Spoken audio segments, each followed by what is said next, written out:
In this video, we're going to take some time to understand how dates work in Excel and to get to know a few of the more common date functions. The first thing we need to understand about dates in Excel is that they are just in fact numbers formatted to look like dates. Let's have a look at an example. I'm going to click into D2 and I'm going to type the number 1 and press enter. And well, I get the number 1. But what I would like you to notice is in the number formatting section, the format is set to general.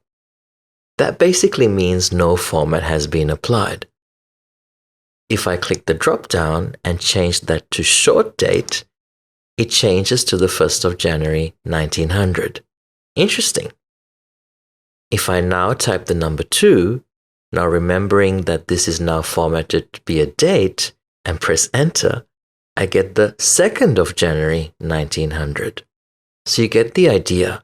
Dates are just the number of days since the 1st of January 1900. This has two very large implications. The first is we now understand why our dates sometimes come up as numbers and our numbers sometimes come up as dates, and to fix the problem is very easy. All we need to do is come back to our number format and switch it back to the format you actually want. More importantly, however, it means we can perform arithmetic operations with dates, and this is where it gets much more interesting. So I'm just going to delete these, and we're going to click into B2. Now, very often, before we can perform any calculations with dates, we need to know what the current date is. So if I were to work out how old somebody was, or how overdue an invoice was, I have to have a reference point. But obviously that reference point is going to change tomorrow. So I need some way of Excel automatically working out what the date is. And there are two functions that can help us with this. I'm going to ask you please click on the formulas toolbar. And the first group is our function library. Now this is great because it has a list of all the Excel functions. So if you have forgotten what they're called or you want to see what else is available, you can always come back here and have a look. If we have a look at the text functions, for example, you can see all the text functions we worked with last week, as well as a few additional ones you might want to investigate. This week, we're looking at date functions. I'm going to come to date and time, and again, you'll see quite a rich selection available for us. Now, the two functions that will help us work out today's date are the now function. If I hover over there, you'll see it returns the current date and time formatted as date and time. So that will give us the date and time. If you just want the date, then you're better off using the today function. And that's the one we're going to click on. So let's click on today. And a little message box appears telling us that this is volatile. There are a few Excel functions that are volatile. All it means is that when there is a change in the workbook, this function will recalculate. If you have millions of this function, that could cause performance overhead. But as we never need more than one day function in a workbook, it's not a problem at all. So you can just press enter or click OK, and there's today's date. Obviously, if you're working alongside me, you won't have got the exact same date as mine.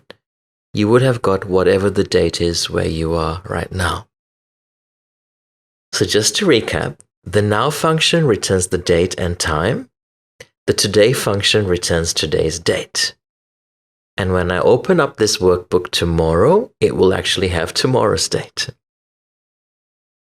Last week, we also had a look at functions for separating text.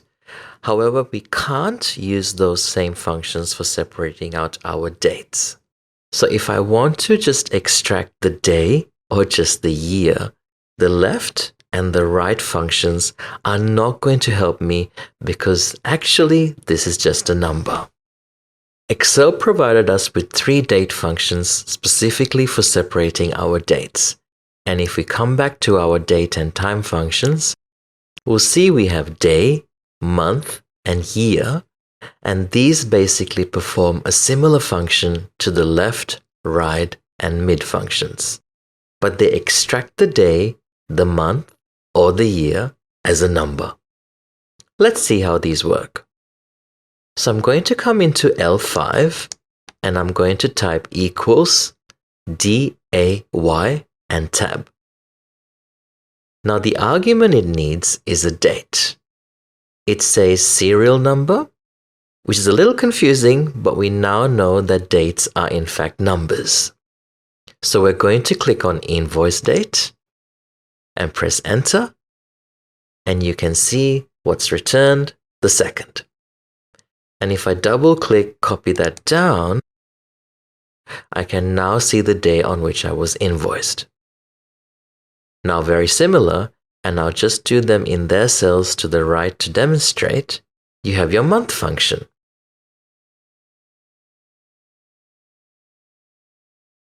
This will return the month number. So I'm expecting a 3 here. I'm just going to press tab, and you can see that as my month number and the year work very much the same way. So equals year, click on my invoice date, press enter, and there's my 2020. So 3 functions which allow us to separate our dates: day, month, and year. In the next video, we're going to look at how we perform the reverse of this operation, and given a day, month, and a year, create a valid date.